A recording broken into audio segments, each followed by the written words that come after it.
In chapter 2, we'll be talking about cultural perspectives, the role of culture within parent child relations. Culture basically defines what family values and guides the behavior of members within a cultural group. Now, culture is a big influence within parent child relationships because culture is a lead behavior that is transmitted by parents within the parent child relationship, and it also helps with co-parenting, children's social roles, and the support. Now, parents, as I stated before, they're responsible for transmitting the cultural behavior and cultural heritage over, and they also set examples that support and enhance multicultural competence and cultural humility. So, culture is a big influence within children because they basically um, are mirroring the same aspects and values and beliefs that are taught from parents over to the children. So this is a big thing in their life because anything that is taught, by parents, anything that parents go by, beliefs or values, children, model this behavior, even if it's negative or positive. If children are taught negative behaviors, they're going to influence that. Their negative behavior is going to influence them because that's what they were taught. So culture is a very important factor. There are cultures that vary in many ways. There are heritage cultures, host cultures, and then also there's those value systems that are the individualism, collectivism, and the ethnocentrism also as well. Now, within these cultures, this is basically when it comes into play where individualism, that's when you teach children to accomplish things on their own.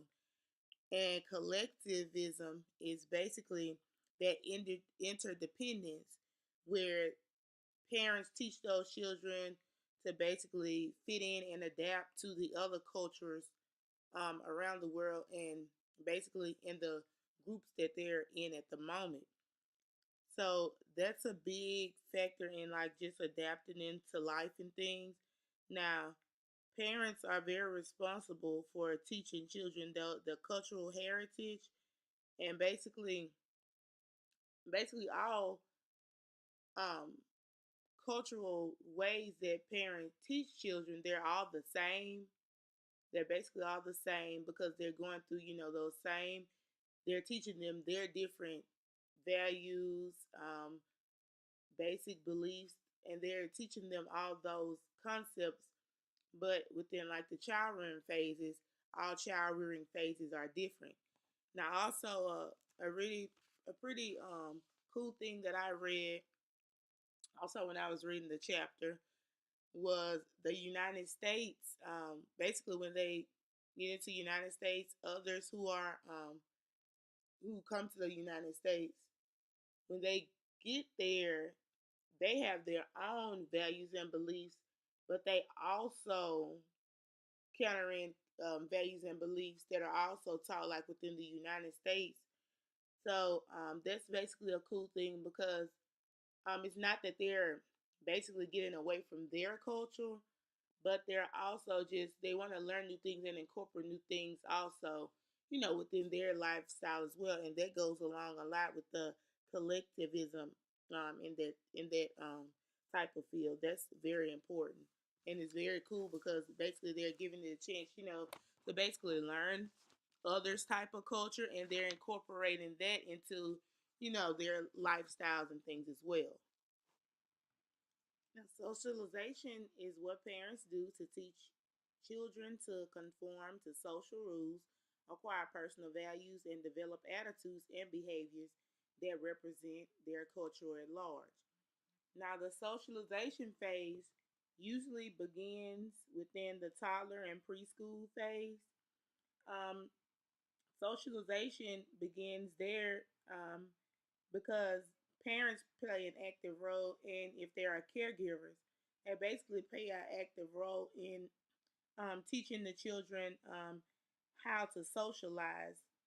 And within that phase, while they're teaching children how to socialize, children basically mimic those behaviors within that age. They mimic the behaviors that are taught by those parents and those caregivers. And that's why it starts at this stage, because young children, they actually are excellent imitators at this young age, because their young brains are programmed to copy their parents and caregivers who are actually teaching them things about life. Parents basically have socialization based on the development stages and the personal abilities of the child. So socialization basically depends on how they change it and shape the lessons. It basically depends on the developmental stages and the personal abilities of their child when they're teaching their child to basically develop within socialization. The features of contemporary families: marriage is when couples are marrying later, less frequent marriages due to increasing educational commitments and cohabitation. Now, within the features of the contemporary families, marriage, birth, divorce, remarriage, family income, and working mothers, and poverty and homelessness. These are basically factors within the cultural perspective that basically affect basically understanding American families and the conditions of how they operate that influence parent-child relations. Now, for marriage, as I explained before, couples are marrying later due to due to basically compared with the start of the 20th century, when marriage rates were higher in the range. Men were about 25 years old, and women were about 21 years old when they were being married then.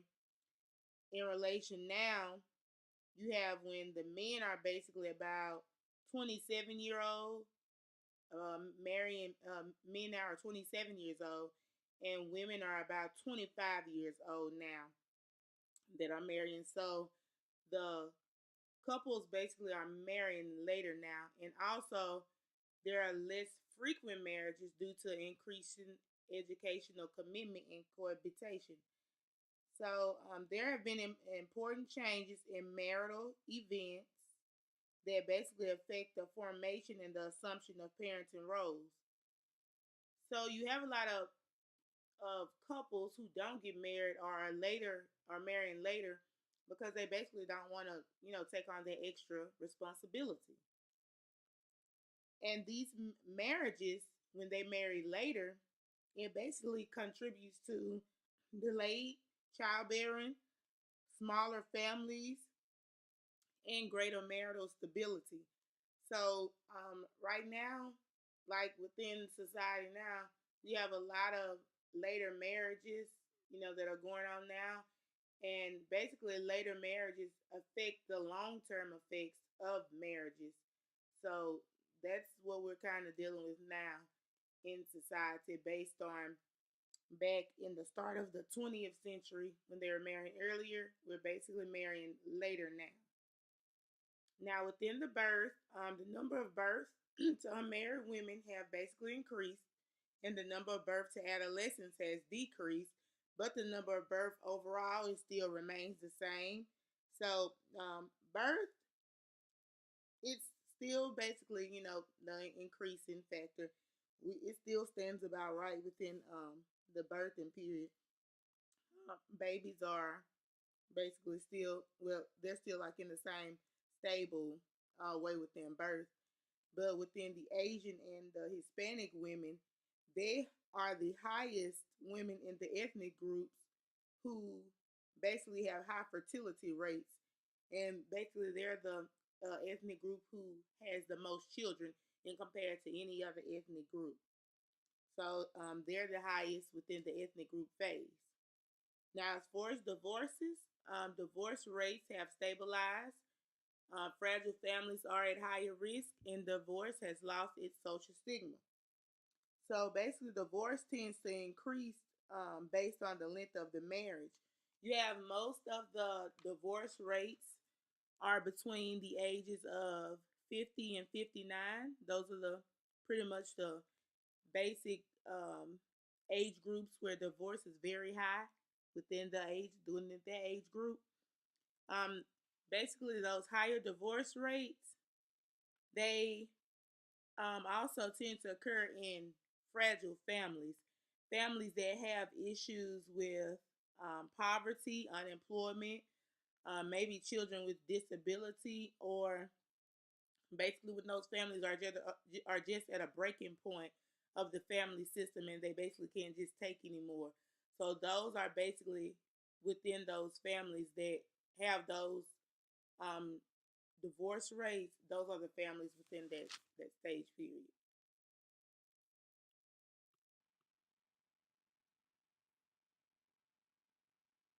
Within the divorce rates that have stabilized fragile families at higher risk, divorce has lost its social stigma.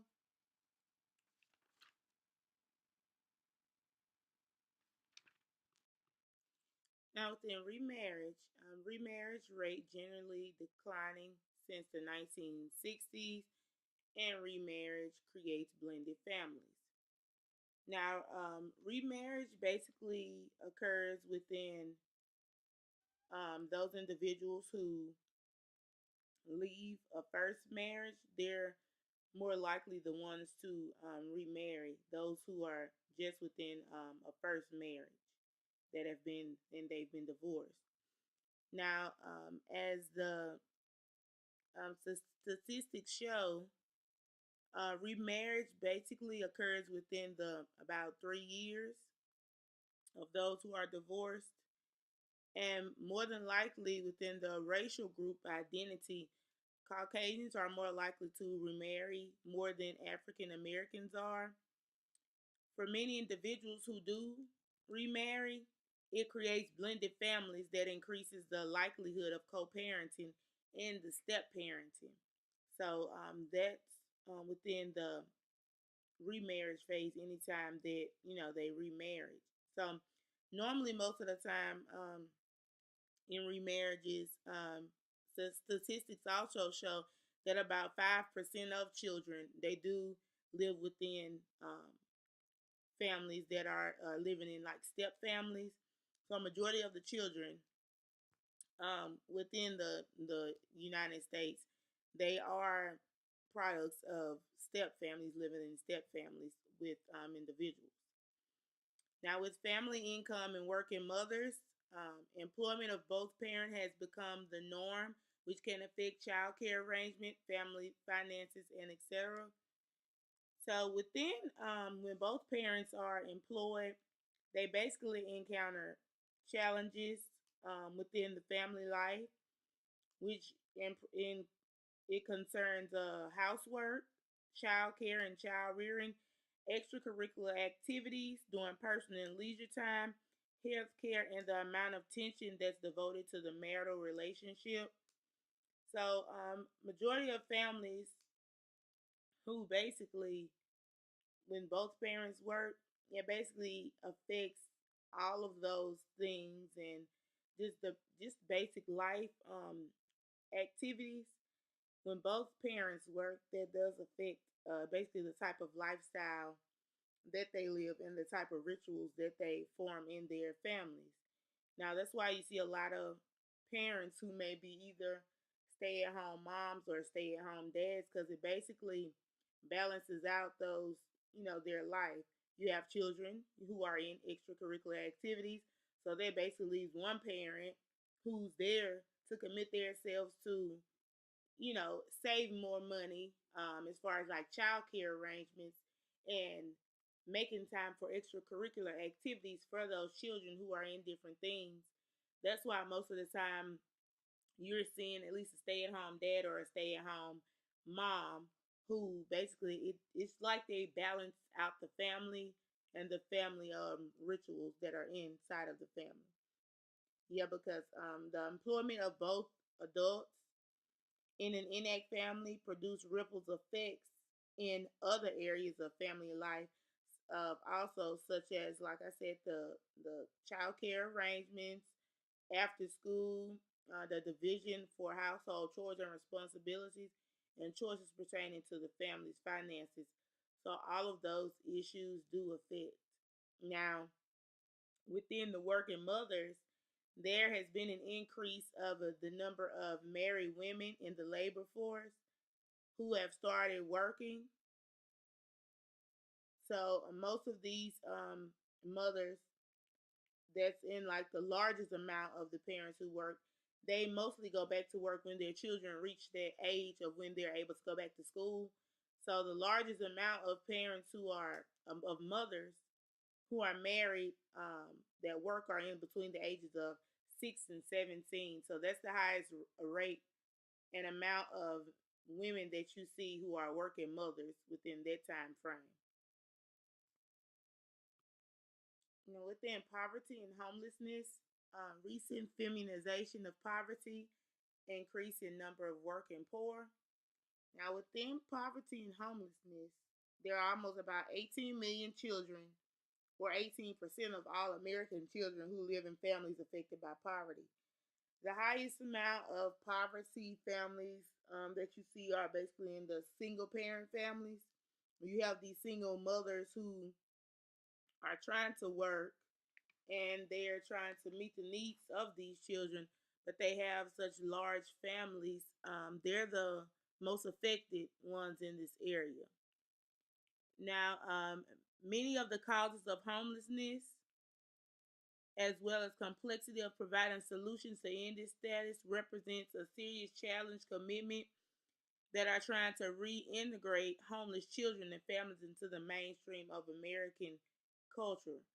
So this is basically the time period when, as I stated, there are more likely of single parent families headed by women who are a major factor in like the poverty and homelessness level here. Now within these pictures that are provided inside of the PowerPoint, these are just some examples of some families that we basically know of that are in they have shows or social media. So we have like different families that we've maybe seen, such as like the Brady Bunch and the Kardashian and marriages also that are posted here of the marriages and families. So we have an idea of how, if you've ever seen any of these shows or have paid attention to any of these couples and families, the type of belief they have that they teach their children, the values, or how their relationship or families are structured, basically is a factor of how all of these things within like parent-child relationships or how they conduct their marriages. We're able to basically view these things and we can see how each family is different and how they construct, as I stated, their values and beliefs within like those cultural perspectives. All of them are different in some type of way. Now, they all may have some type of similar tactic as well, but we know within some of these families, everything is different, and we've seen just different lifestyles and different ways that they teach their children and different values that they teach children and families that occur within each family because each family is different. Diversity in contemporary family forms and structures. Now, there are two types of parenting styles that we see a lot within the type of structures, family types of structures that we see within society today. Two parent families, Two parent families are basically declining today. There are not very many two parenting families that are available. Um, Basically, what two parent families are is basically when both parents contribute to whatever the parenting situation demands, regardless of tradition and role stereotypes. Now, dual parenting implies that basically both parents are equal. They respond to any specific situation. They're not basically looking at, those gender roles. They're basically going to do whatever they need to make the family, to make ends meet within their family. So that basically is one thing that we see within a lot of families today. Rather than doing like specific gender roles, each parent brings the different strengths to the relationship, and they make things work on their own time. Now, basically, we see a lot of decline in two parents in household and marriage of two parents because a lot of parents are going towards cohabitation, which instead of marrying, they're basically just still, being in the child's life. So the child has both parents available, but to basically not have like any type of factors that may contribute to marriage and then later on divorce. This is a more acceptable phase that we see now in society, within two parent households. They basically are living together, so two parents can still be in the child's life, but they're not married or anything.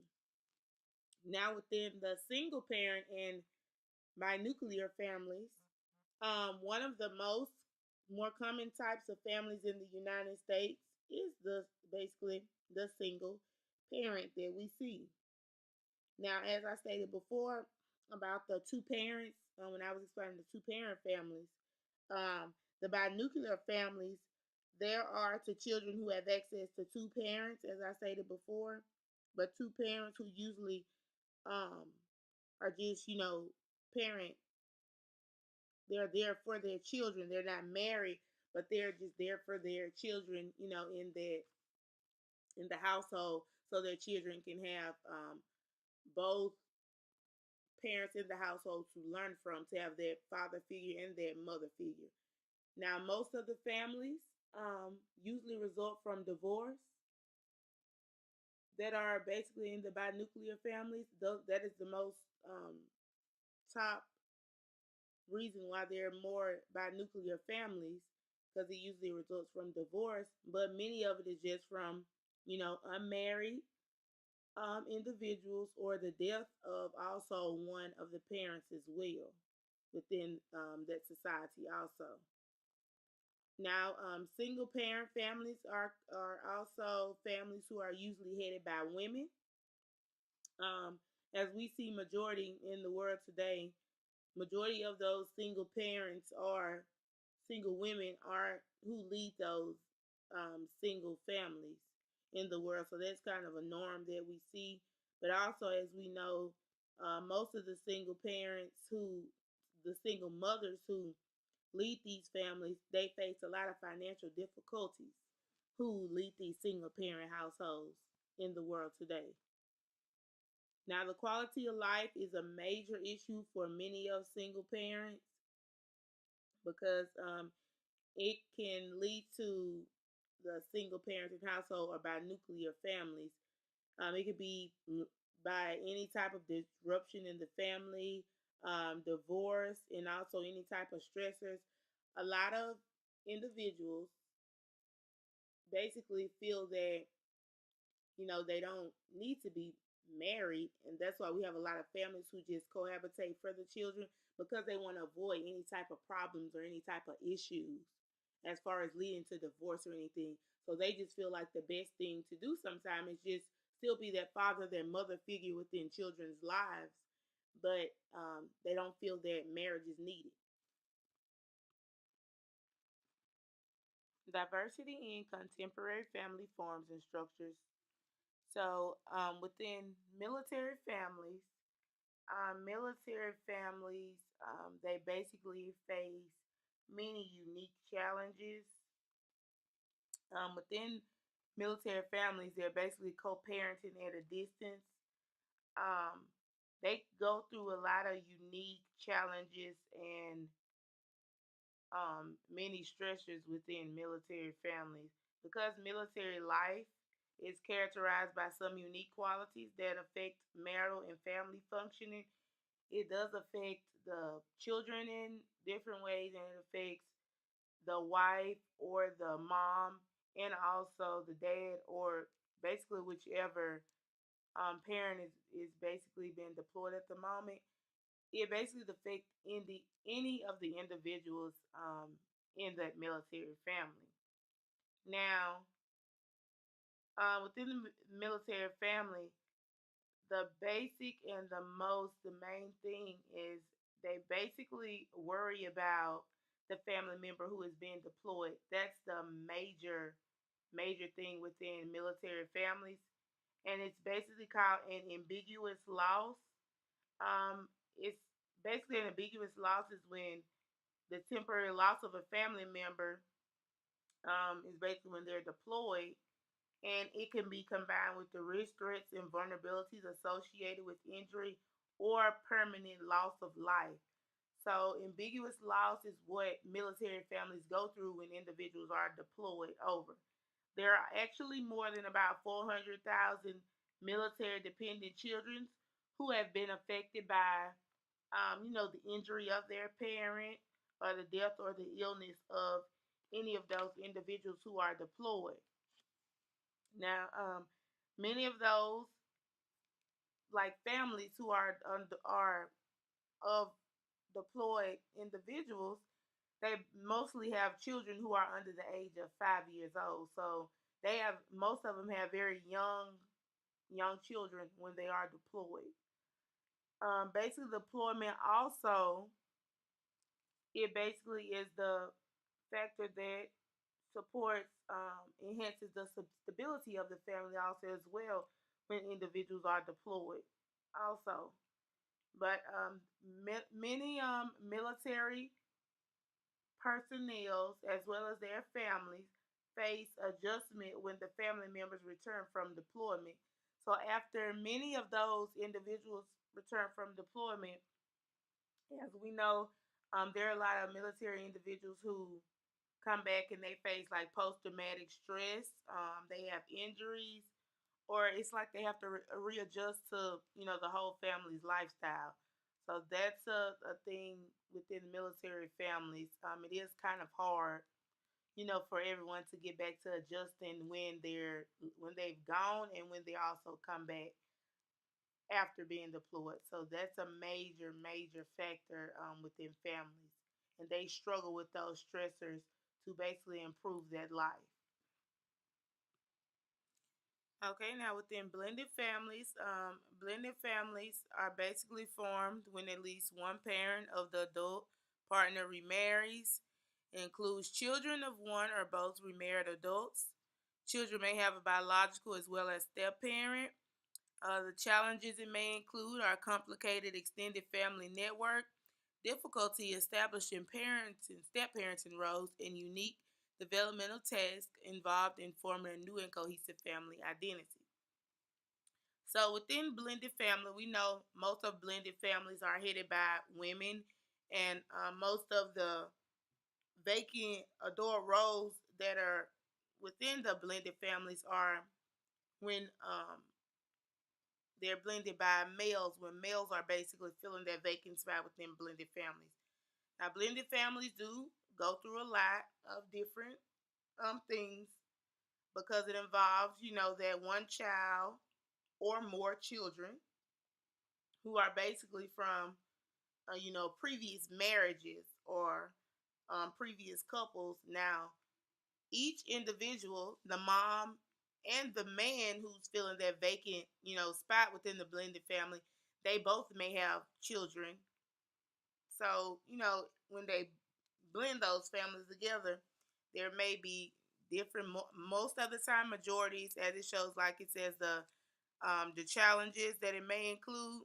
There are difficulties in establishing those parenting roles and complicated extended family networks as well.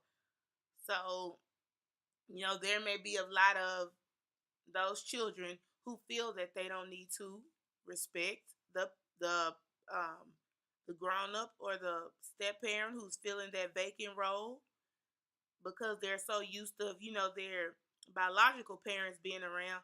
They don't feel the need that they need to respect those individuals or you know um, basically have any type of communication with them at all.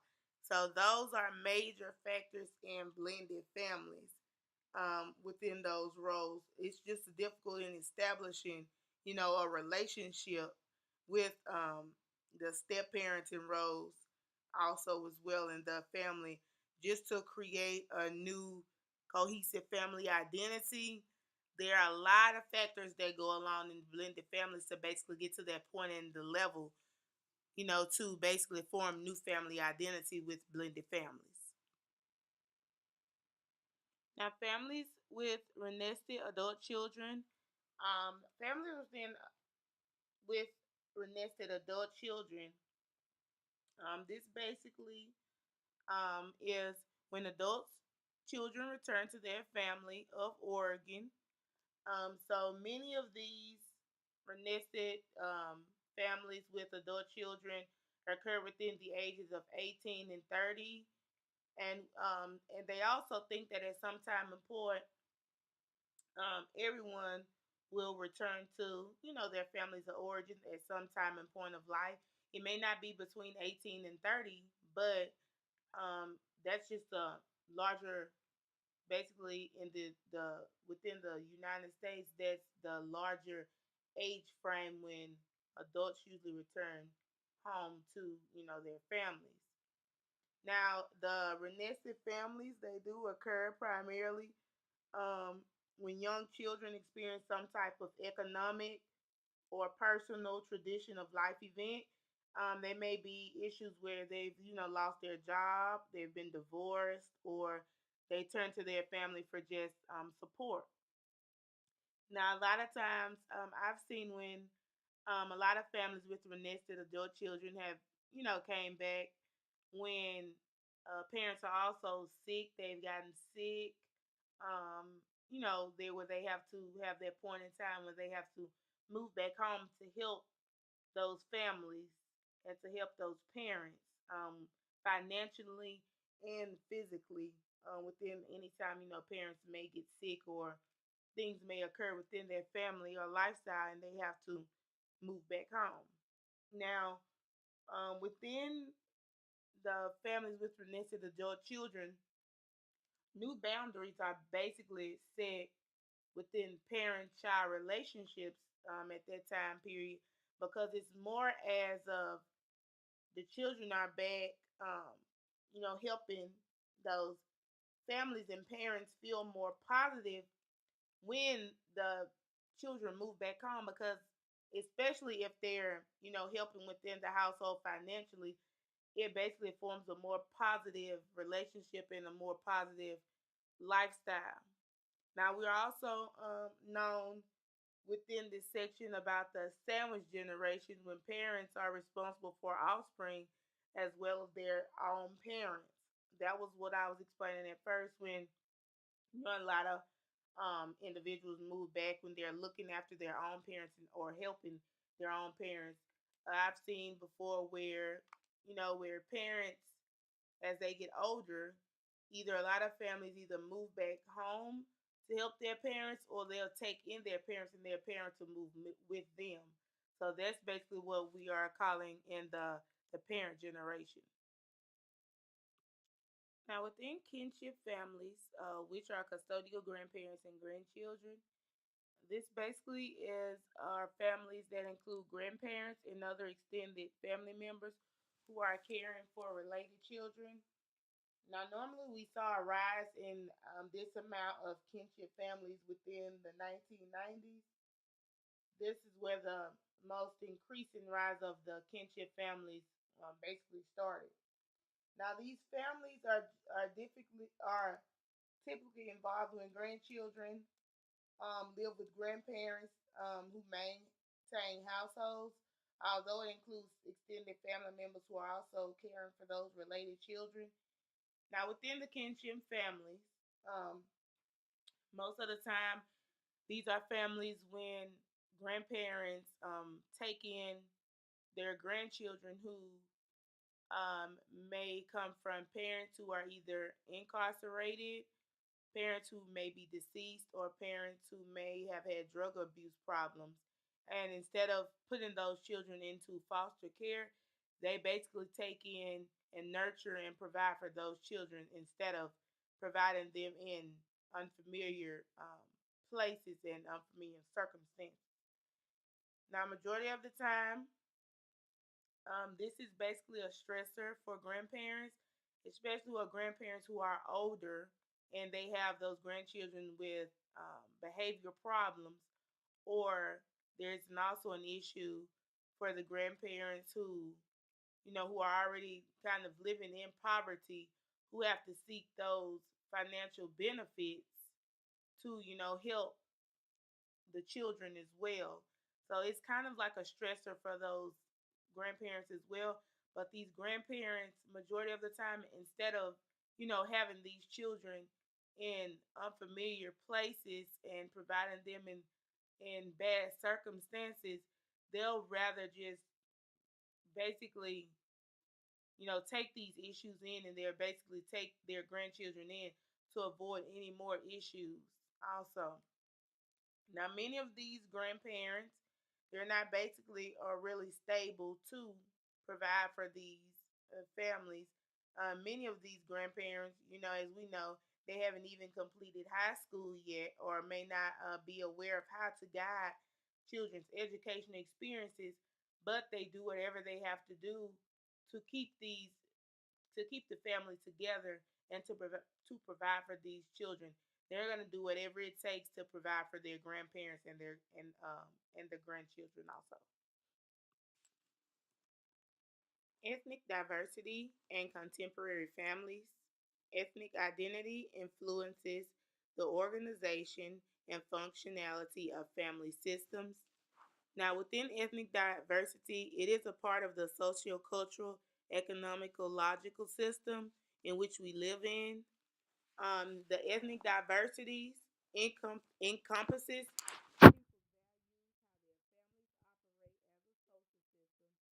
how they also socialize their children and how they use resources to promote family function.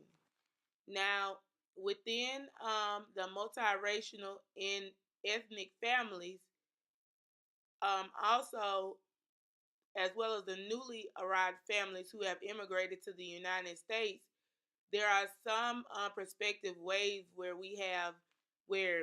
individuals view different ethnic diversities. The first one is called emic, and it's a culturally specific perspective. Emic is basically a cultural specifically view of at least one of the groups by virtual already being a member. Now, ethic or culturally universal perspective is when they are able to develop an ethic or culturally universal perspective within those two. Now, those are two basically of the type of perspectives where they view different ethnic diversities. Now, ethocentrism is when they're judging people from the perspective of our own cultural perspectives.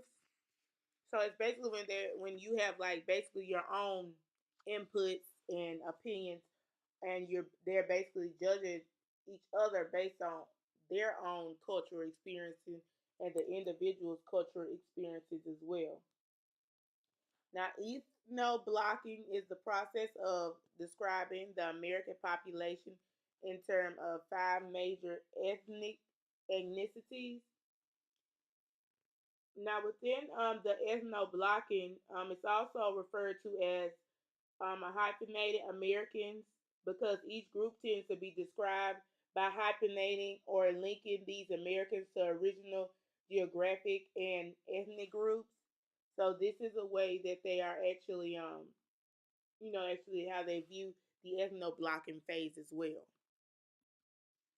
Caucasian parents and children.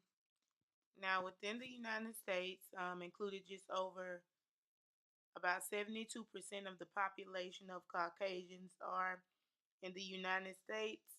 The Caucasian parents and children have dominated the American culture due to size, position of influence, and social and financial stature.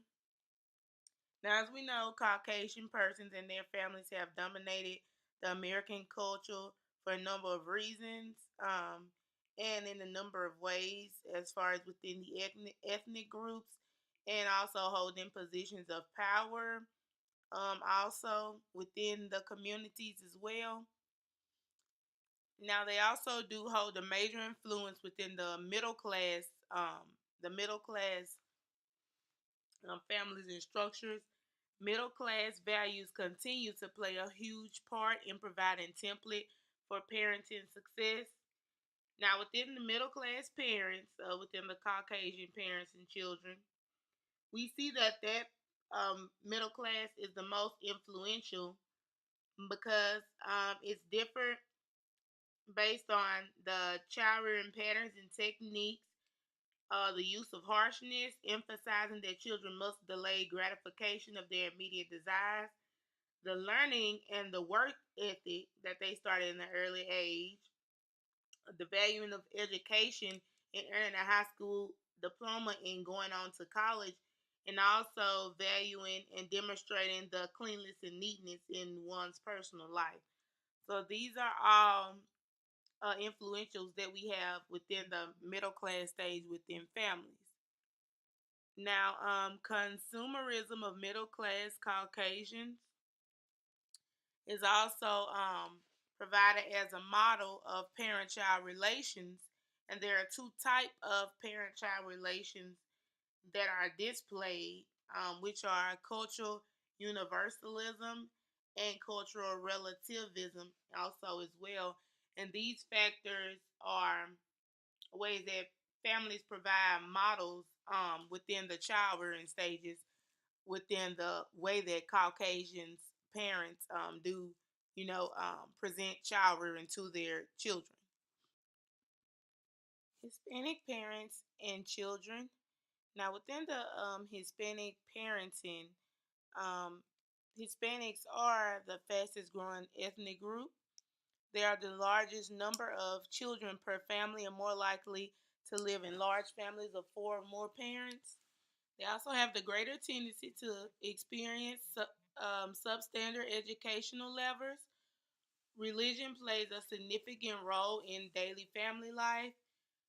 More extensive kinship based support network, and also the model of parent child relationships are hierarchical parenting, authoritarian approach, three R's, personal relationship, responsibility, and respect, and children learn cooperation, other centeredness, family loyalty, and the importance of La Familia.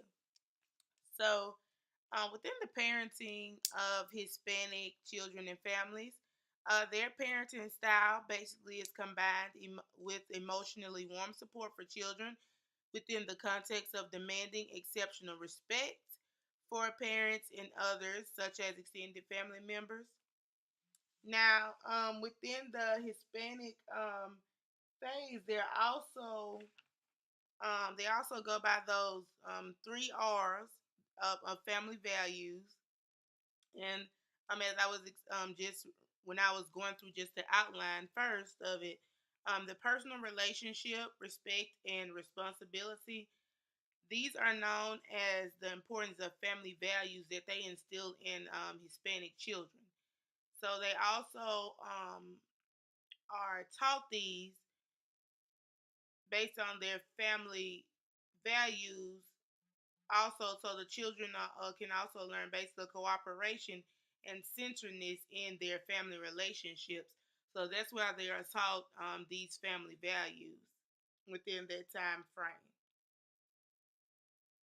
Now, also, Within the phases as well, education is more to Hispanics. Education is viewed like as like basically just like secondary, like a secondary plus to their lifestyle.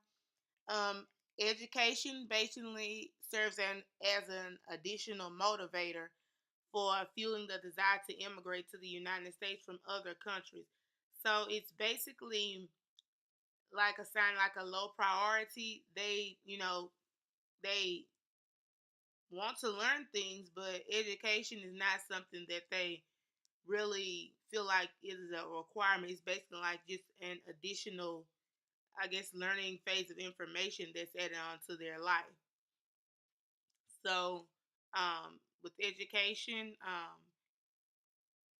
that's how they feel about education within the Hispanic parenting. And also, as we know now, most of them know that the primary language is Spanish, but English is considered a secondary language because most of them do migrate over to the United States.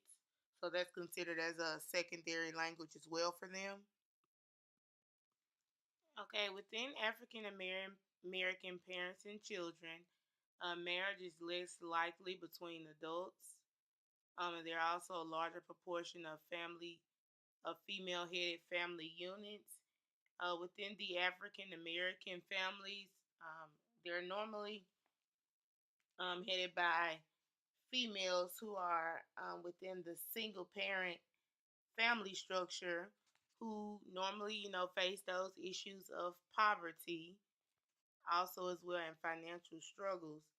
Now, within the financial struggles and like within the life, basically, a lot of single parents, which are females, they basically promote the importance of education heavily within single parent households, and they basically focus a lot on the importance of education to better the quality of life of their children who are basically in the single parented household as well. Now, the model of parent child relations within the African American parents, it encourages early autonomy of children, intolerant of wasted time, authoritative disciplinary methods based on reasoning with children. They encourage egalitarian family roles, children expected to become responsible and independent at an early age, an emphasis on educational success, and corporal punishment more likely to be viewed as appropriate positive parental behavior. Now, within the African American parenting, um, a lot of them tend to encourage early autonomy of children because within the ethnicity, it's a major family ecological factor in child rearing practices. Now, African Americans' form of child rearing is kind of different from many other ethnic groups. Like, for example, African American parents spank their children, and one of the child rearing techniques of spanking their children it's basically not seen as a negative or inappropriate type of parenting behavior by African American. It's rather used as a corporal punishment, more likely to be reviewed as an appropriate parenting behavior for the parents and the children, basically to promote positivity, in those children. So they don't try to view it as anything negative. It's not viewed as anything negative. It's more likely to, just make life more positive and to encourage children to do the right things. Now, as far as the religious values in the African American family, church participation is one of the major important vital roles in the family life, and they basically refer to church as a basically religious value, being that church played a central role in socialization of African Americans for many years, starting as early as slavery. So, church is an important factor within the African American community and society. Asian American parents and children. Now, the Asian Americans they make up a smaller percentage of population because majority of them do live in fewer geographical areas. Um, Majority of them live in like Western states and in Hawaii. Um, they are usually live outside of the United States, but they are considered the largest and oldest established group in the United States. Also, now within the parenting phase of Asians parenting is considered very strict. They basically are considered very strict because they consider the maturity of their children is expected to achieve at an early age in comparison to other family cultures. They consider their children to achieve personal maturity at very young ages.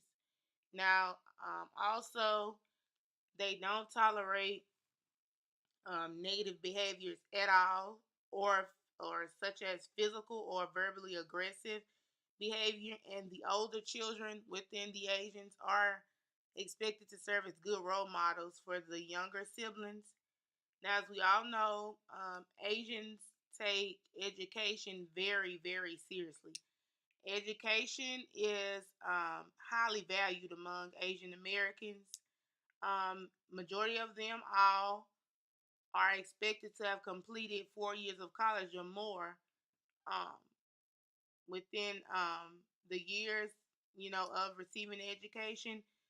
They are more likely everyone in all families are usually have attended college and they basically finish 4 years or more of college and everything.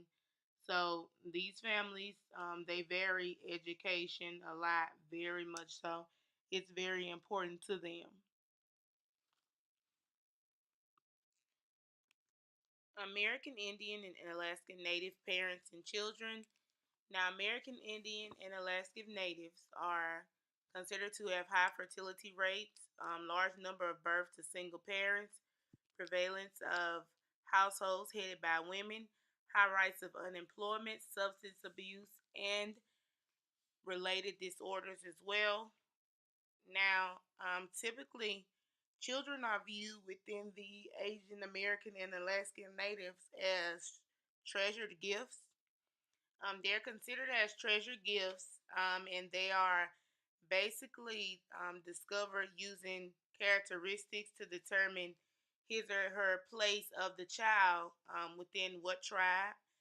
They take time to also um, observe infants so they can basically also determine within several months what the child's name would be as far as like the gender role is determined based on characteristics that the family observe once they actually name the child. So it's based off of just observing the child to basically determine what their name would be also as well. Now, also within the American Indian and Alaskan Native tribes, parents also have high rates of adult alcoholism, and that does affect that the way of children are at higher risk of either losing family members or siblings or relatives and friends. So that's why within like the American Indian and Alaskan Native, basically uncles and cousins, they play major roles in the child's life because they are known to lose, their parents due to the high risk of alcoholism within the parenting time period. Now, also,